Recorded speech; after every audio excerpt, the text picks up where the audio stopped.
ದಯವಿಟ್ಟು ನಮ್ಮ ಚಾನಲನ್ನು ಸಬ್ಸ್ಕ್ರೈಬ್ ಮಾಡಿ. ಹೊಸ ಕಥೆಗೆ ನಿಮಗೆಲ್ಲರಿಗೂ ಸ್ವಾಗತ. ನನ್ನ ಗಂಡನ ಸ್ನೇಹಿತ ಮನೆಗೆ ಬಂದು ನನಗೆ ಒಂದ್ಸಾರಿ ತೋರಿಸು ಅಂತ ಕೇಳ್ದ. ಬೇಡ ಬೇಡ ಅಂದ್ರು ಬಲವಂತವಾಗಿ ನೋಡ್ದ. ನನ್ನ ಗಂಡನ ಸ್ನೇಹಿತ ನಮ್ಮ ಮನೆಗೆ ಬಂದ. ಒಂದು ಬಾರಿ ತೋರಿಸ್ಬಾರ್ದೆ ಪ್ಲೀಸ್ ಅಂತ ಅಂದ. ನಮ್ಮ ಯಜಮಾನ್ರು ಮನೆಯಲ್ಲಿ ಇಲ್ಲ, ಬೇಡ ಬೇಡ ಅಂತ ಇದ್ರು ಬಲವಂತವಾಗಿ ನೋಡ್ದ. ಅದನ್ನು ನೋಡಿ ಅವನ ಬಾಯಲ್ಲಿ ನೀರೂರ್ತು.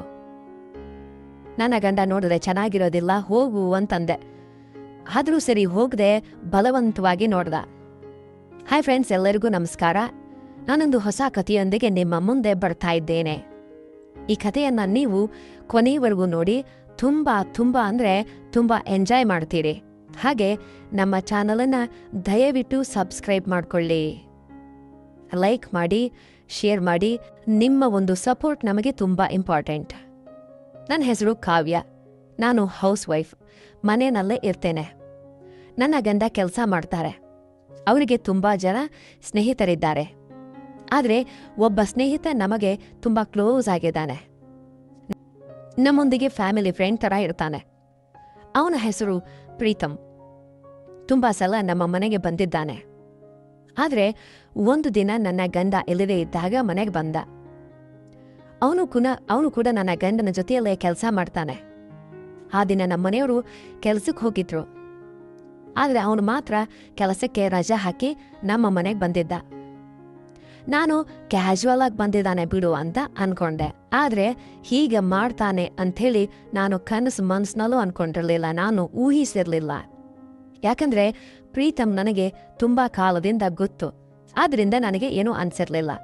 ಇಂಥವನು ಅಲ್ಲ ಅಂತ ನಾನು ನಂಬಿದ್ದೆ. ಆದರೆ ಇಷ್ಟೊಂದೆಲ್ಲ ಕೆಲಸ ಮಾಡ್ತಾನೆ ಅಂತ ಅಂದ್ಕೊಂಡಿರ್ಲಿಲ್ಲ. ನಾನು ಮನೆಯಲ್ಲಿ ಕೆಲಸ ಮಾಡ್ಕೊಳ್ತಾ ಇದ್ದೆ. ನಮ್ಮವರನ್ನ ನಾನು ಆಫೀಸಿಗೆ ಕಳಿಸಿ ಅರ್ಧ ಗಂಟೆ ಆಗ್ತಾ ಇತ್ತು. ಡೋರ್ ಹತ್ರ ಬಂದ ಪ್ರೀತಮ್. ನಾನು ಒಳಗಡೆ ಇದ್ದೆ. ಹಾಗೆ ನನ್ನ ಕೆಲಸದಲ್ಲಿ ನಾನಿದ್ದಾಗ ಒಂದು ಕಾಲಿಂಗ್ ಬೆಲ್ ಮೊಳಗಿತು.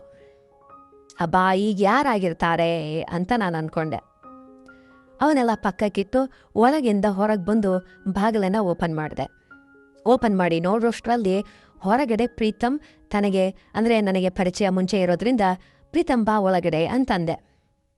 ನಾನು ಪ್ರೀತಮ್ನನ್ನ ಹೆಸರಿಟ್ಟೇ ಕರಿತೀನಿ. ಅದರಿಂದ ಅವನನ್ನ ಪ್ರೀತಮ್ ಒಳಗಡೆ ಬಾ ಅಂತ ಕರೆದೆ.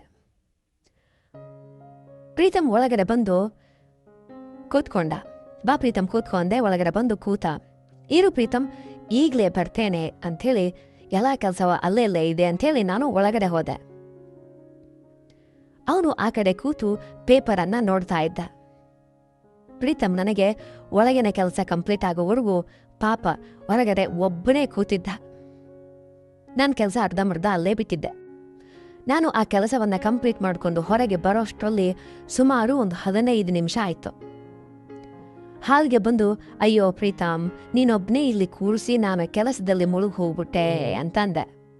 ಆಗ ಪ್ರೀತಮ್, ಪರವಾಗಿಲ್ಲ ಕಾವ್ಯ, ಕೆಲಸ ಇರೋ ಟೈಮ್ನಲ್ಲೇ ನಾನು ಬಂದೆ ಅಂತ ಅಂದ. ಹೌದು, ಇಷ್ಟಕ್ಕೂ ನೀನು ಕೆಲಸಕ್ಕೆ ಹೋಗ್ಲಿಲ್ವಾ ಇವತ್ತು ಅಂತ ಕೇಳ್ದೆ. ಯಾಕಂದ್ರೆ ನಮ್ಮ ಮನೆಯವ್ರು ಕೆಲಸಕ್ಕೆ ಹೋಗಿದ್ರು. ಇಲ್ಲ, ಈ ದಿನ ನಾನು ರಜೆ ಹಾಕ್ಕೊಂಡಿದ್ದೇನೆ, ಅದಕ್ಕೆ ಹಾಗೆ ನಿನ್ನನ್ನು ಮಾತನಾಡಿಸ್ಕೊಂಡು ಹೋಗೋಣ ಅಂತೇಳಿ ಬಂದೆ ಕಾವ್ಯ ಅಂತ ಅಂದ.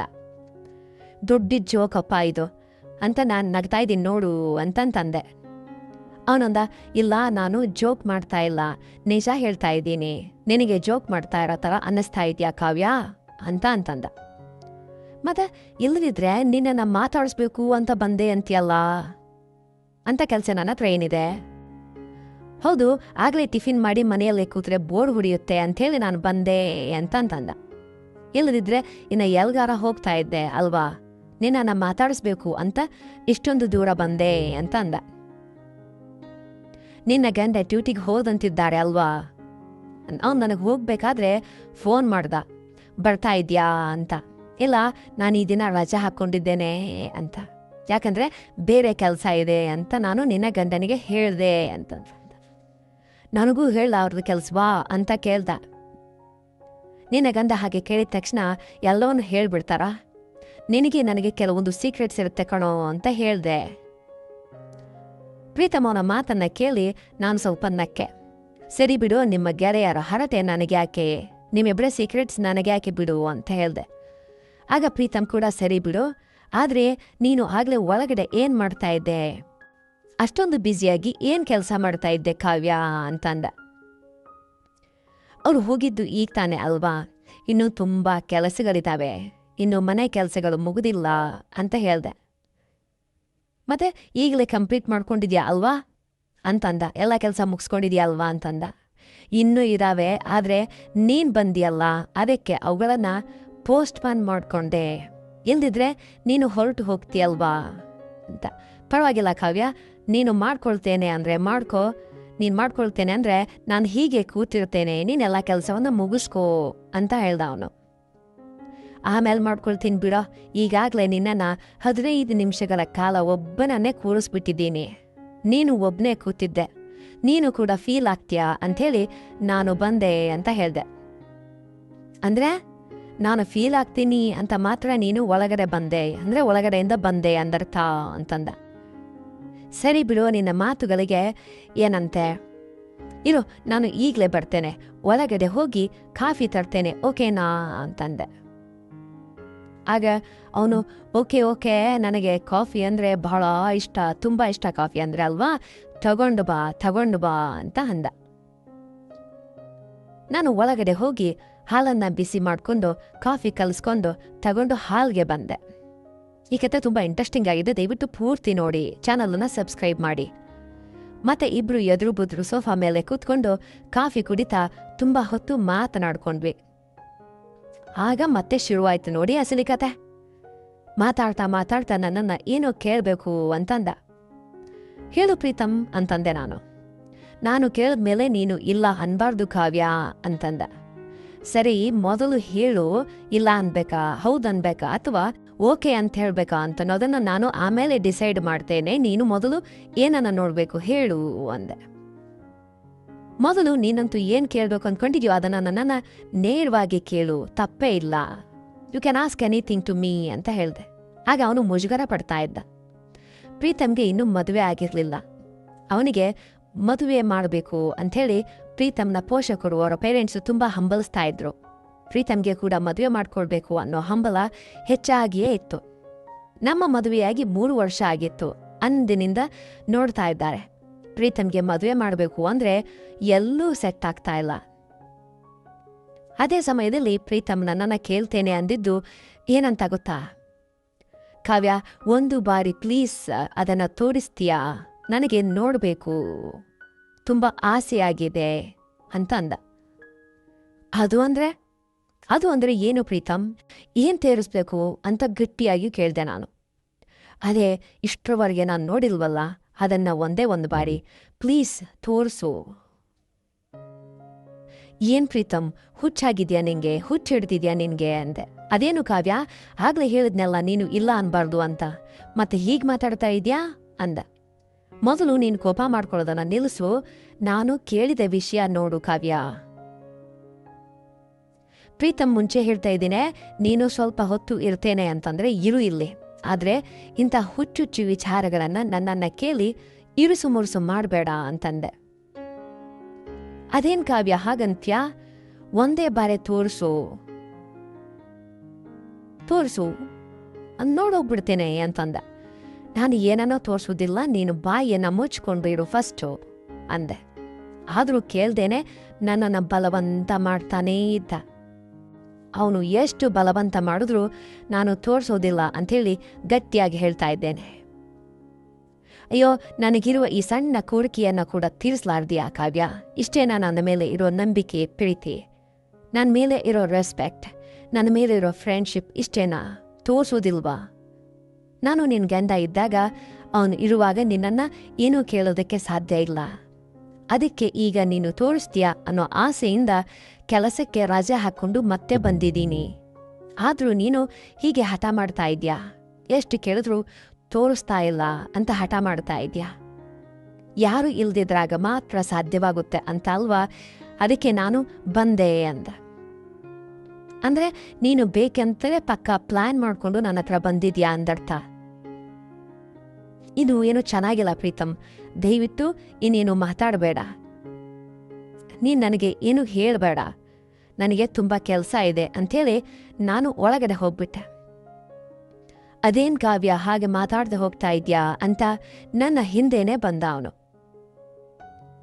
ಪ್ಲೀಸ್ ತೋರಿಸು ಒಂದೇ ಒಂದ್ಸಾರಿ ಅಂಥೇಳಿ ನನ್ನ ಕೈಯನ್ನು ಹಿಡಿದುಕೊಂಡು ಬೆಡ್ರೂಮ್ಗೆ ಎಳೆದುಕೊಂಡು ಹೋದ. ಬಿಡು ಬಿಡು ಅಂತ ಎಷ್ಟೇ ಕೇಳಿಕೊಂಡ್ರು ಪ್ರೀತಮ್ ನನ್ನ ಕೈಯನ್ನು ಗಟ್ಟಿಯಾಗಿ ಎಳೆದುಕೊಂಡು ಬಿಡದೆ ಬೆಡ್ರೂಮ್ಗೆ ಕರೆದುಕೊಂಡು ಹೋದ. ಅಷ್ಟಕ್ಕೆ ಸುಮ್ಮನಾದೆ ಅಂದರೆ ಸುಮ್ಮನಾಗಲಿಲ್ಲ. ಬೆಡ್ ಮೇಲೆ ನನ್ನನ್ನು ಕೂರಿಸ್ದ. ಅವನು ನನ್ನ ಕಾಲುಗಳ ಹತ್ತಿರ ಕೆಳಗೆ ಕೂತ್ಕೊಂಡ. ನಾನು ಆಗ ನೈಟಿಯಲ್ಲಿ ಇದ್ದೆ. ನಾನಿನ್ನ ಸ್ನಾನ ಮಾಡಿರಲಿಲ್ಲ. ಈಗ ತೋರಿಸು ಅಂದ. ನಿನ್ನ ಗಂಡ ಇಲ್ಲವಲ್ಲ, ತೋರಿಸಿದ್ರೆ ಏನಾಗತ್ತೆ, ನಿನಗೇನಾದರೂ ತೊಂದರೆನಾ? ನಾನು ಒಬ್ಬನೇ ಅಲ್ವಾ ಇರೋದು ಅನ್ನುತ್ತಾ ನನ್ನನ್ನು ಇಕ್ಕಟ್ಟಿಗೆ ಸಿಲಿಸಿದ. ಎಷ್ಟು ಬೇಡ್ಕೊಂಡ್ರು ನಾನು ಇಲ್ಲ ಅಂದಿದ್ದಕ್ಕೆ ಪ್ರೀತಮ್ ತೋರಿಸ್ತೀಯಾ ಅಥವಾ ನಾನೇ ನೋಡ್ಲಾ ಅಂತಂದ. ಏನು ನೀನು ನೋಡ್ತೀಯಾ? ಏನು ಮಾಡ್ತಾ ಇದೆಯಾ? ಏನು ಕೇಳ್ತಾ ಇದೆಯಾ? ನಿನಗೆ ಅರ್ಥ ಆಗ್ತಾ ಇದೆಯಾ ಪ್ರೀತಮ್ ಅಂತ ಹೇಳ್ದೆ. ಯಾಕೀಗೆ ನನ್ನ ಗಂಧ ಇಲ್ಲದೆ ಇದ್ದಾಗ ಬಂದು ನನ್ನನ್ನು ತೊಂದರೆ ಮಾಡ್ತಾ ಇದೆಯಾ? ಮುಂಚಿನ ಥರ ಇಲ್ಲ ನೀನು ಮುಂಚೆ ಯಾವತ್ತೂ ಇಂಥದ್ದನ್ನು ಏನೂ ಕೇಳಿಲ್ಲ ಅಲ್ವಾ ಅಂತಂದೆ. ಅದೇನು ಕಾವ್ಯ ಹಾಗಂತ್ಯಾ? ನಾನು ಈ ವಿಷಯದ ಬಗ್ಗೆನೇ ಹೇಳ್ತಾ ಇದ್ದೇನೆ ಅಲ್ವಾ? ಇದರಲ್ಲಿ ನೀನನ್ನು ತೊಂದರೆ ಮಾಡೋದೇನಿದೆ? ತೊಂದರೆ ಮಾಡೋದಲ್ಲಂದ್ರೆ ಇನ್ನೇನು ಪ್ರೀತಮ್? ಪ್ಲೀಸ್ ಬೇಡ ಬೇಡ ಅಂದರೆ ನೀನು ತೋರಿಸೋದಿಲ್ಲ ಬಿಡು ಅಂಥೇಳಿ ಬಲವಂತವಾಗಿ ಅದನ್ನು ಓಪನ್ ಮಾಡಿ ಮೇಲೆತ್ತಿ ನೋಡಿಬಿಟ್ಟ. ನನಗೆ ತುಂಬ ಕೋಪ ಬಂತು. ಆದರೂ ಸರಿ ಅವನನ್ನು ನೋಡ್ಬೇಕಂದುಕೊಂಡಿದ್ದನ್ನು ನೋಡ್ಬಿಟ್ಟ. ಒಟ್ಟಿನಲ್ಲಿ ಅಂದುಕೊಂಡಿದ್ದನ್ನು ಸಾಧಿಸಿದೆ ಅಲ್ವಾ ಪ್ರೀತಮ್? ಆಗ ಮತ್ತೆ ಇಷ್ಟು ದಿನ ಕಾಯಬೇಕು ಕಾವ್ಯ, ಯಾವತ್ತು ನಿಂದು ಅಂದ್ಕೊಳ್ತಾ ಇದ್ದೆ ನಿನ್ನ ಹತ್ರ ನಾನು. ಅವನಿಲ್ದೇ ಇದ್ದಾಗ ಬರಬೇಕು, ನಿನ್ನನ್ನು ತೋರಿಸು ಅಂತ ಕೇಳಬೇಕು, ನೋಡಬೇಕು ಅಂತೇಳಿ. ಆದರೆ ಈ ದಿನ ನೆರವೇರಿತು. ತುಂಬ ಅಂದರೆ ತುಂಬ ಚೆನ್ನಾಗಿದೆ ಕಾವ್ಯ. ಇಷ್ಟು ಚೆನ್ನಾಗಿರುತ್ತೆ ಅಂದ್ಕೊಂಡಿರಲಿಲ್ಲ. ಇಲ್ಲದೇ ಇದ್ರೆ ಯಾವಾಗಲೂ ನೋಡ್ತಾ ಇದ್ದೆ ಅಂತ ಹೇಳ್ದ. ನಿನಗೆ ಅಷ್ಟೊಂದು ಚೆನ್ನಾಗಿ ಇಷ್ಟವಾಯ್ತಾ ಪ್ರೀತಮ್ ಅಂತ ಹೇಳ್ದೆ. ಹೌದು ಕಾವ್ಯ, ತುಂಬ ತುಂಬ ಅಂದರೆ ತುಂಬ ಚೆನ್ನಾಗಿಷ್ಟ ಆಯಿತು. ಇಷ್ಟು ದಿನ ನನಗೆ ತೋರಿಸದೆ ಬಚ್ಚಿಟ್ಟಿದ್ದೆ ಅಂತಂದ. ನೀನು ನೀನು ತೋರಿಸ್ತೀಯೋ ಏನೋ ಅಂದ್ಕೊಂಡ್ರೆ ನೀನು ತೋರಿಸದೇ ಇದ್ದಕ್ಕೆ ನಾನೇ ನೋಡಬೇಕಾದ ಪರಿಸ್ಥಿತಿ ಬಂತು. ಅದು ಕೂಡ ಬಲವಂತವಾಗಿ ಹೇಗಾದರೂ ನಾನು ನೋಡಬೇಕು ಅಂತ ಅಂದ್ಕೊಂಡೆ. ನೋಡಿದೆ, ತುಂಬ ಚೆನ್ನಾಗಿದೆ. ನಾನಂತೂ ತುಂಬ ತುಂಬ ಹ್ಯಾಪಿಯಾಗಿದ್ದೇನೆ. ನೀನು ತೋರಿಸಿದ್ದಕ್ಕೆ ಅಲ್ಲ, ನನ್ನಷ್ಟಕ್ಕೆ ನಾನು ನಿನ್ನನ್ನು ಬಲವಂತ ಮಾಡಿ ನೋಡಿದ್ದಕ್ಕೆ ಹ್ಯಾಪಿಯಾಗಿ ಫೀಲ್ ಆಗ್ತಾ ಇದ್ದೇನೆ ಅಂತಂದ. ಇಷ್ಟಕ್ಕೂ ಏನು ಮಾಡೋಣ ಅಂತ ಕೇಳಿದೆ. ನೀನು ಹೇಳಬೇಕು, ನೀನೇ ಮಾಡಬೇಕು, ಇನ್ನೇನು ಮಾಡಿದ್ರು ನನ್ನ ಬಗ್ಗೆ ನಿನಗೆ ಗೊತ್ತು. ನಾನು ನಿನಗೆ ಏನೂ ಹೇಳೋ ಅವಶ್ಯಕತೆ ಇಲ್ಲ ಅಂತಂದ. ಇಷ್ಟು ದಿನ ನೀನು ನೋಡುವ ಮುಂಚೆ ಓಕೆ, ಆದರೆ ಈಗ ನೀನು ನೋಡಿದ್ಯಾ, ನಿನಗೆ ತುಂಬ ಇಷ್ಟವಾಗಿದೆ ಕೂಡ. ಈಗ ನಾನು ನಿನ್ನನ್ನು ಇಲ್ಲ ಅಂತ ಹೇಳೋಕ್ಕಾಗಲ್ಲ, ಬೇಡ ಅಂತಲೂ ಹೇಳೋಕ್ಕಾಗಲ್ಲ. ನಿನಗೆ ಅದು ದಕ್ಕುವಂತೆ ಮಾಡ್ತೇನೆ, ಟೈಮ್ ನೋಡಿ ಹೇಳ್ತೇನೆ ಅಂಥೇಳಿ ತಕ್ಷಣ ಪ್ರೀತಮ್ ತುಂಬ ಹ್ಯಾಪಿಯಾಗಿ ಫೀಲ್ ಆದ. ಥ್ಯಾಂಕ್ ಯು ಕಾವ್ಯ, ಇಷ್ಟೊಂದು ಬೇಗ ಒಪ್ಪಿಕೊಳ್ತೀಯಾ ಅಂತ ಅನ್ಕೊಂಡಿರಲಿಲ್ಲ. ಇನ್ನು ಅವನು ಕೆಲಸಕ್ಕೆ ಹೋಗಲಿ, ಅದು ನಿನ್ನದೇ ಖಂಡಿತ ಅಂದೆ. ನೀನು ನನಗೆ ಫೋನ್ ಮಾಡಿ ಮತ್ತೆ ಹೇಳಬೇಕು, ನಾನು ಕಾಯ್ತಾ ಇರ್ತೇನೆ ನಿನ್ನ ಫೋನ್ಗಾಗಿ, ನಿನ್ನ ಮಾತಿಗಾಗಿ, ನಿನ್ನ ಕರೆಗಾಗಿ ಅಂಥೇಳಿ ಹೋಗ್ತೀನಿ ಕಾವ್ಯ ಅಂತ ಹೊರಟು ಹೋದ. ಆಗ ನಾನು ಸರಿ ಪ್ರೀತಮ್ ನೀನು ಹೋಗು, ನಾನು ನಿನಗೆ ಫೋನ್ ಮಾಡ್ತೇನೆ ಸರಿನಾ ಅಂತ ಹೇಳಿದೆ. ಆಮೇಲೆ ಟೈಮ್ ನೋಡಿ ನಮ್ಮವರು ಆಫೀಸ್ಗೆ ಹೋದ ನಂತರ ಒಂದು ದಿನ ಪ್ರೀತಮ್ಗೆ ಫೋನ್ ಮಾಡಿದೆ. ಅವತ್ತು ನಾನು ಒಬ್ಬಳೇ ಇದ್ದೆ. ಪ್ರೀತಮ್, ನೀನು ಅನ್ಕೊಂಡಿದ್ದು ಓಕೆ ಮಾಡಿದ್ದೀನಿ, ಇನ್ನು ನಿನ್ನ ಮನಸ್ಸಿಗೆ ಬಂದಂತೆ ಹಬ್ಬ ಮಾಡ್ಕೊಂಬಿಡು, ಅವರು ಮನೆಯಲ್ಲಿಲ್ಲ. ನೀನು ಓಕೆ ಮಾಡಿದೆ ಅಂದರೆ ಇನ್ನು ನನಗೆ ನಿಜವಾಗಿಯೂ ಹಬ್ಬವೇ ಕಾವ್ಯ, ಮತ್ತೆ ಯಾವಾಗ ಭೇಟಿಯಾಗೋದು ಅಂತ ಹೇಳ್ದ ಫೋನಲ್ಲಿ. ಈ ದಿನಾನೇ ಮಧ್ಯಾಹ್ನ ನಮ್ಮ ಮನೆಗೆ ಬಾ ಅಂತ ಹೇಳಿದೆ. 30 ನಿಮಿಷಗಳಲ್ಲಿ ಆಫೀಸ್ನಿಂದ ನಮ್ಮ ಮನೆಗೆ ಓಡ್ ಬಂದ ಅವನು. ಅಬ್ಬಾ ಪ್ರೀತಮ್, ಇಷ್ಟೊಂದು ಹಸಿವಿದೆ, ಫೋನ್ ಮಾಡಿದ ತಕ್ಷಣ ಬಂದುಬಿಟ್ಟೆ ಅಂತಂದೆ. ಮತ್ತೆ ಅಪರೂಪಕ್ಕೆ ನೀನು ಫೋನ್ ಮಾಡಿ ಓಕೆ ಬೇಗ ಬಾ ಅಂತಂದ್ರೆ ಬಾರ್ದೆ ಹೀಗೆ ಇರ್ತೇನಾ? ನಾನು ಕಾಯ್ತಾ ಇದ್ದೀನಿ ಅಂದ. ಸರಿ ಬಿಡು, ಇಷ್ಟೇನಾ ಅಥವಾ ಏನಾದರೂ ಇದೆಯಾ? ಅಷ್ಟೇ ಅಂತಂದ. ಮತ್ತೆ ನನಗೆ ನೇರವಾಗಿ ತೋರಿಸ್ತೇನೆ ಅಂದ್ಯಲ್ಲ, ತೋರಿಸು. ನಿನಗೆ ಹತ್ತಿರ ಹೆಚ್ಚಾಗಿದೆ ಪ್ರೀತಮ್, ತಾಳ್ಮೆ ಇರಲಿ ಅಂದೆ. ಇಲ್ಲ, ಇನ್ನು ನಾನು ತಾಳ್ಮೆಯಿಂದ ಇರ್ಲಾರೆ, ಖಂಡಿತ ತೋರಿಸ್ಲೇಬೇಕು, ಬೇಗ ತೋರಿಸು ಕಾವ್ಯ ಅಂತ ಹೇಳಿ ನನ್ನನ್ನು ಪರಿಪರಿಯಾಗಿ ಬೇಡ್ಕೊಂಡ ಅವನು. ನಾನು ಅವ್ನು ಬೇಡ್ಕೊಳ್ತಾನೆ ಅಂತ ಅನ್ಕೊಂಡಿರ್ಲಿಲ್ಲ. ಆಗ ನಿನ್ನನ್ನು ಇನ್ನೂ ಕಾಡಿಸಲಾದೆ, ಆದರೆ ನಿನ್ನ ಹಸಿವನ್ನು ತಡೆಯೋದಕ್ಕೆ ತೋರಿಸ್ತೇನೆ ಅಂಥೇಳಿ ಅವನನ್ನು ಬೆಡ್ರೂಮ್ಗೆ ಕರೆದುಕೊಂಡು ಹೋದೆ. ಒಳಗಡೆ ಹೋದ ತಕ್ಷಣ ತೋರಿಸಿದೆ. ಅದು ನೋಡಿದ ಪ್ರೀತಮ್ನ ಮುಖ ಬೆಳಗ್ಬಿಟ್ಟಿತು. ಆಹಾ, ಎಷ್ಟೊಂದು ಸುಂದರವಾಗಿದೆ, ಇದು ನಿಜಕ್ಕೂ ತುಂಬಾ ಸುಂದರವಾಗಿದೆ. ಥ್ಯಾಂಕ್ ಯು ಕಾವ್ಯ ಅಂತಂದ. ನಾನು ಲೈಫ್ನಲ್ಲಿ ಮರೆಯಲಾಗದ ದಿನ ಇದು. ನಿಜಕ್ಕೂ ಇಷ್ಟು ಅಂದವನ್ನ ಇದೇ ಮೊದಲ ಬಾರಿಗೆ ನಿನ್ನನ್ನು ನೋಡೋದು ಅಂತಂದ. ಇಂತಹ ಒಂದು ದಿನ ಬರುತ್ತೆ ಅಂತೇಳಿ ಕೂಡ ನಾನು ಊಹಿಸಿರ್ಲಿಲ್ಲ ಕಾವ್ಯ. ಆದರೆ ಅದು ನಿನ್ನಿಂದಾನೇ ಬಂತು, ನಿನ್ನಿಂದಾನೇ ನೋಡೋದಕ್ಕೆ ಸಾಧ್ಯ ಆಯ್ತು ಅಂತೇಳಿ ಎಮೋಷನಲ್ ಆಗ್ಬಿಟ್ಟ. ಪ್ರೀತಮ್, ಓಕೆ ಪರವಾಗಿಲ್ಲ ಬಿಡು, ನೀನ್ ನನಗೆ ಬೇಕಾದವನು, ಅದಕ್ಕೆ ತೋರಿಸ್ದೆ, ಇಲ್ಲದೇ ಇದ್ರೆ ನಾನು ನಿನಗೆ ಯಾಕೆ ತೋರಿಸ್ತಾ ಇದ್ದೆ ಅಂತಂದೆ. ನೀನು ನನ್ನ ಗಂಡನ ಪ್ರಾಣ ಸ್ನೇಹಿತ, ಕ್ಲೋಸ್ ಫ್ರೆಂಡ್. ಇನ್ನು ನಿನ್ನ ಬಗ್ಗೆ ಅಲ್ಲದೆ ಇನ್ನಾರ ಬಗ್ಗೆ ನಾನು ಕೇರ್ ತೆಗೆದುಕೊಳ್ತೇನೆ ಅಂತಂದೆ. ಆತ ಕಡೆಯಿಂದ ಒಂದು ವಾಯ್ಸ್ ಬಂತು, ನೀವೇ ಮಾತಾಡ್ಕೊಳ್ತೀರಾ, ನನ್ನೊಂದಿಗೆ ಏನಾದರೂ ಮಾತಾಡೋದಿದ್ಯಾ ಅಂಥೇಳಿ. ಅಯ್ಯೋ ಹಾಗೇನಿಲ್ಲ, ನೀವು ಮಾತಾಡ್ತಾ ಇರಿ ಅಂಥೇಳಿ ನಾನು ಹೊರಗಡೆ ಬಂದೆ. ಇಷ್ಟಕ್ಕೂ ಒಳಗಡೆ ಇನ್ನೊಬ್ರು ಯಾರಿದ್ದಾರೆ ಅಂತ ಅನ್ಕೊಳ್ತಾ ಇದ್ದೀರಾ? ಹೌದು, ನನ್ನ ಫ್ರೆಂಡ್ ಯಶಸ್ವಿನಿ. ಪ್ರೀತಮ್ ನನ್ನನ್ನು ಆ ದಿನ ನಮ್ಮ ಮನೆಗೆ ಬಂದು ಫೋರ್ಸ್ ಮಾಡಿದ ವಿಷಯ ಕೂಡ ಅದೇ. ತೋರಿಸು ಅಂಥೇಳಿ ಕೇಳಿದ ವಿಷಯ ಕೂಡ ಅದೇ. ಒಂದು ದಿನ ಎಲ್ಲರೂ ಇದ್ದಾಗ ನನಗೆ ಒಬ್ಬ ಕ್ಲೋಸ್ ಫ್ರೆಂಡ್ ಇದ್ದಾಳೆ, ಅವಳಿಗೆ ಕೂಡ ಇನ್ನು ಮದುವೆ ಆಗಿಲ್ಲ ಅನ್ನೋ ವಿಷಯವನ್ನ ಅವಳೊಂದಿಗೆ ನಾನು ಹೇಳಿದ್ದೆ. ಆ ವಿಷಯವನ್ನ ಚೆನ್ನಾಗಿ ನೆನಪಿಟ್ಟುಕೊಂಡ ಪ್ರೀತಮ್ ನನ್ನ ಗಂಡನ ಮುಂದೆ ಕೇಳಿದ್ರೆ ಚೆನ್ನಾಗಿರೋದಿಲ್ಲ ಅಂಥೇಳಿ ಅವನು ರಜೆ ಹಾಕ್ಕೊಂಡು ನನ್ನ ಪತಿ ಕೆಲಸಕ್ಕೆ ಹೋದ ನಂತರ ಬಂದ. ಆ ರೂಮಲ್ಲಿ ಇಬ್ಬರೇ ಇದ್ರು, ಬೆಡ್ರೂಮಲ್ಲಿ. ತೋರಿಸು ಅಂತೇಳಿ ನನ್ನನ್ನು ತೊಂದರೆ ಪಡಿಸಿ ನಾನು ಇನ್ನೇನೋ ಅಂದುಕೊಳ್ಳುವಂತೆ ಮಾಡಿದ್ದ.